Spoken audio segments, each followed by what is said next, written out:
सदर्शन express निष्पक्ष बेखौफ बुलंदाबाद। खबर अलवर से। रामगढ़ विधायक जुबेर खान नहीं रहे, कांग्रेस समेत मेव समाज को बड़ी क्षति। मेव समाज का नाम देश में किया ऊंचा। शेर मोहम्मद।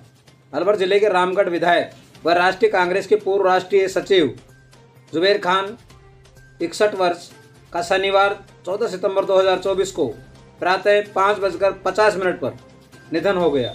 जानकारी देते हुए मेव समाज के संरक्षक शेर मोहम्मद ने बताया कि विधायक जुबेर खान ने अलवर ग्रामीण के ढाई पैड़ी स्थित स्वयं के फार्म हाउस पर अंतिम सांस ली।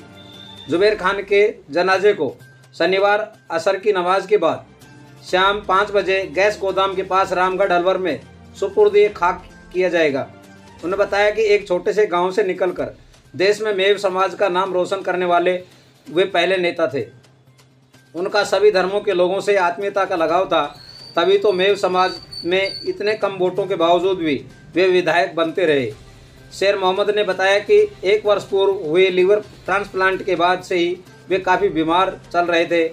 उनको आभास हो गया था कि अब वे नहीं बचेंगे, तो उन्होंने पहले ही कह दिया था कि मेरे शरीर को रामगढ़ में ही सुपुर्द खाक किया जाए, क्योंकि रामगढ़ मेरी कर्म भूमि है।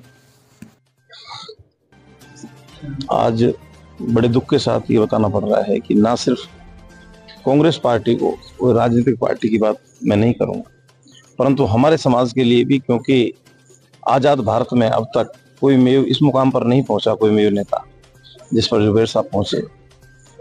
हमारे समाज को भी बहुत बड़ी क्षति हुई है और बड़े दुख के साथ हम ये बताना चाहते हैं कि जुबेर साहब अपने जीवन में काफ़ी संघर्षशील आदमी, जब ये छात्र राजनीति में थे तभी से अपने गांव से जाकर कहाँ जामिया यूनिवर्सिटी है वहाँ जाकर प्रेसिडेंट बने, फिर बहुत बड़े राजीव गांधी जी और इंदिरा जी के चहेते बने और उसके बाद में पूरे मेवात का नाम इन्होंने हिंदुस्तान में किया।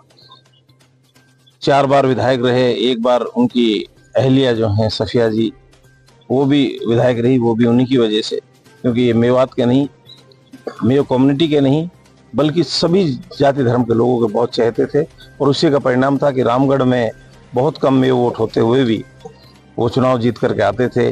कभी भी किसी विवाद में नहीं पड़ते थे, कभी भी उन्होंने कभी को गलत काम लेकर कोई भी आदमी जाता तो जुबेर जी उनको कभी भी एंटरटेन नहीं करते थे, कभी उनकी बात सुनने को तैयार नहीं होते थे।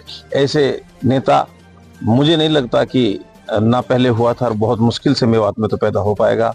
हम आज उनको हमारे समाज की तरफ से, अलवर जिले की तरफ से खिराज अकीदत पेश करते हैं। सुपुर्द खाक का क्या है? उनको क्योंकि उनकी कर्म भूमि रामगढ़ रही है, रामगढ़ के लोगों की बड़ी मोहब्बतें उनके साथ रही हैं, इसलिए उनकी अंतिम इच्छा थी कि मेरी वहाँ निजी ज़मीन है, उसमें मुझे सुपुर्द खाक किया जाए और जब मेरी मृत्यु हो जाए तो मुझे वहाँ लेकर, क्योंकि उनको ये पता आभास हो चुका था जब लास्ट टाइम पे डॉक्टर्स ने ये कह दिया कि बहुत मुश्किल है, बीमारी जो है वो गंभीर है, तो उनको ये तय था कि भाई अब 2 दिन के, 4 दिन के, 10 दिन के मेहमान हम और हैं। तो उन्होंने अपनी फैमिली को, सबको ये कह दिया कि भाई मुझे वहीं जिन लोगों ने मुझे मान सम्मान दिया है तो मुझे उन्हीं के भी सुपुर्द खाक किया जाए। इसलिए ठीक 5 बजे उनको रामगढ़ उनके जो गैस एजेंसी है उसके पास में वहाँ दफन किया जाएगा। मैं आपके माध्यम से सभी लोगों से अपील करता हूँ कि ज़्यादा से ज़्यादा लोग उनके दफनीन में पहुँचे। शुक्रिया। खबर नैनवा से। नैनवा थाना पुलिस ने अवैध हथियार के खिलाफ की कार्रवाई। अवैध देसी पिस्टल लोडेड 2 जिंदा कारतूस के साथ एक युवक को किया गिरफ्तार। आरोपी महेश कुमार, आयु 18 वर्ष, पुत्र गणेश है, निवासी बंधा, भगवतगढ़, जिला सवाई माधोपुर निवासी। राष्ट्रीय राजमार्ग 148D पर गश्त व नाकेबंदी के दौरान दिया कार्रवाई को अंजाम।